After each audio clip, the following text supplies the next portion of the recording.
دوستو آج کے اس ویڈیو میں ہم بہت ہی دردناک کہانی آپ کو سنانے جا رہے ہیں۔ ویڈیو بنانے سے پہلے میں نے بڑا سوچا کہ اس پہ ویڈیو نہ بناؤں، پر پھر میں نے سوچا کہ کیوں نہ بناؤں، آخر کیوں نہ میں بتاؤں کہ آج کل پاکستان میں کیا ہو رہا ہے۔ اور یہ ویڈیو میں کوئی ویوز کے چکر میں نہیں بنا رہا، بس اس لیے بنا رہا ہوں کہ ہمارے معاشرے میں کیا کچھ پھیل رہا ہے اور اسے پھیلنے سے ہم نے روکنا ہے، ہمیں آواز اٹھانی ہے۔ اگر ہم چپ بیٹھ جائیں گے تو یہ کل کو کوئی اور بھی کرے گا۔ کیا پتہ میری آواز اتنی بلند ہو جائے کہ اس آدمی پر اتنا سخت ایکشن لیا جائے تاکہ دوسروں کے لیے عبرت ناک ہو جائے، معاشرے سے یہ گند ختم ہو جائے۔ خیر دوستو، راولپنڈی کا ایک باپ جس کا نام ہے بابر، اس نے اپنے ہی بچے کے ساتھ ریپ کیا، مطلب اپنے ہی بچے کے ساتھ زیادتی کی۔ بچے کی عمر صرف 11 سال ہے۔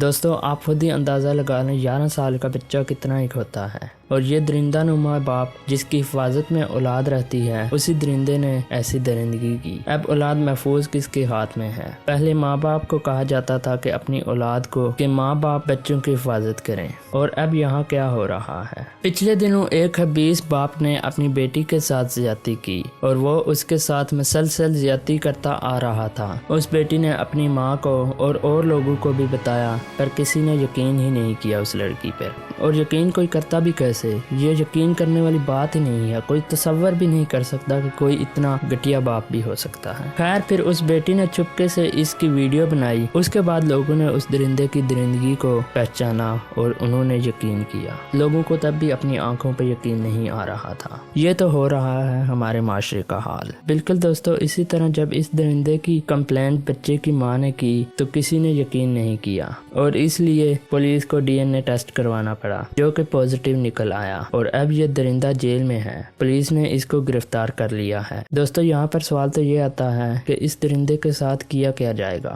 کیا اس کو ایسے ہی چھوڑ دیا جائے گا، یا پھانسی لگا دی جائے گی، یا ساری عمر جیل میں ہی رکھا جائے گا؟ پر دوستو یہ سب تو اس درندے کے لیے بہت ہی چھوٹی سی بات ہوگی۔ ہمیں تو معاشرے میں مثال قائم کرنی ہے تاکہ کوئی آنے والا ایسا نہ کرے۔ اس کے ساتھ کچھ ایسا ہونا چاہیے جو عبرت ناک ہو۔ آگے کوئی اس طرح کی یا ویسے ہی کسی بچے بچی کے ساتھ یا کسی عورت کے ساتھ کوئی بھی انسان زیادتی کرنے لگے تو اس کے مائنڈ میں سب سے پہلے وہ مثال آ جائے کہ اس کے ساتھ ایسا ہوا تھا، کہیں میرے ساتھ بھی نہ ہو جائے۔ دوستو میں تو کہتا ہوں کہ اس کو ایک ایسے چوک پہ لٹکا کے رکھا جائے جہاں پہ اتنی جلدی مرے بھی نہ، اور پتھروں کا ڈھیر اس کے پاس رکھا ہو، جو پاس سے گزرتا جائے اسے پتھر مارتا جائے۔ جیسے حج کے موقع پر شیطان کو مارا جاتا ہے، اسی طرح اس کو بھی مارا جائے، اور یہ سب ٹی وی پر لائیو دکھایا بھی جائے تاکہ دنیا دیکھے اور اس سے عبرت حاصل کرے۔ دنیا میں جو ایسے کام کرتے ہیں وہ کانپ اٹھیں۔ تڑپا کے اس کو مارنا چاہیے تاکہ آگے کوئی ایسی غلیظ حرکت کرنے سے پہلے